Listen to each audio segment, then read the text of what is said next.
Unë mendoj që realiteti I ri duhet të filloj dhe të përpunohet edhe brenda vetë protestës.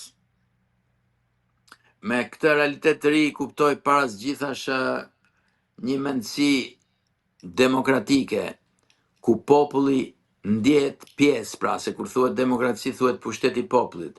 Kur populli, si më thënë, është në kontroll të vendimmarrjes në mënyrë të vazhdueshme, kërkon transparencë dhe ngrihet menjëherë sapo këto shkelen. Pra, më shumë se sa një triumf, po quajmë, të protestuesve të protestës që nxjerr një po themi parti politike që merr pushtetin dhe pastaj rrezikon që masi të marr pushtetin të sillet me të njëjtën mendësi, vetë kjo protestë në rrugën e saj, meqense është e përbërë nga shumë grupime, nga është shumë heterogjene në kuptimin e vizioneve për botën, kjo vetë aftësia që do të tregojnë ata për të bashkëqëndruar aty, për të bashkë dialoguar, për të dëgjuar njëri tjetrin, për të marrë vendime që kanë një konsensus të gjerë dhe jo nëpërmjet duarve të forta që marrin pushtetin pastaj dhe lidhen me oligarkët, dhe tradhtojnë gjitha të shpresë që kanë ndërtuar njerëzit. Pra, ky është realiteti I ri. Është një realitet në progres që duhet zhvillohet, që duhet eci. Pra,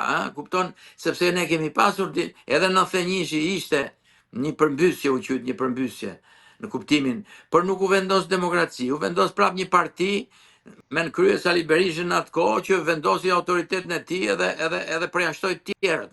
Edhe mori vendime, u mor me piramidat, si thash, nuk hetoi për piramidat se çfarë ishin, në fund fare u përmbys kur ran piramidat. Pra, edhe kur erdhën këta socialistë, këta të tjerë, apo ky Edi Rama, kanë ardhur me premtime se do të punojnë për njerëz të ndershëm, se nuk do të lënë që të vidhet, nuk do lënë të bëjnë, dhe masi kanë marrë pushtetin, kanë instaluar këtë që shohim sot tek pakënaqësia e popullit. Kështu që realiteti ndryshe është një demokracia, është ashtu sikurse edhe liria janë gjëra që fitohen, mbahen duke shkuar ditë për ditë në luftë për lirinë dhe për demokracinë.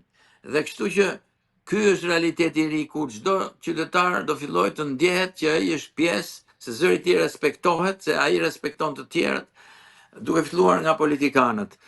Është e vështirë, po besoj se ky është një leksion, si më thënë, për të gjithë.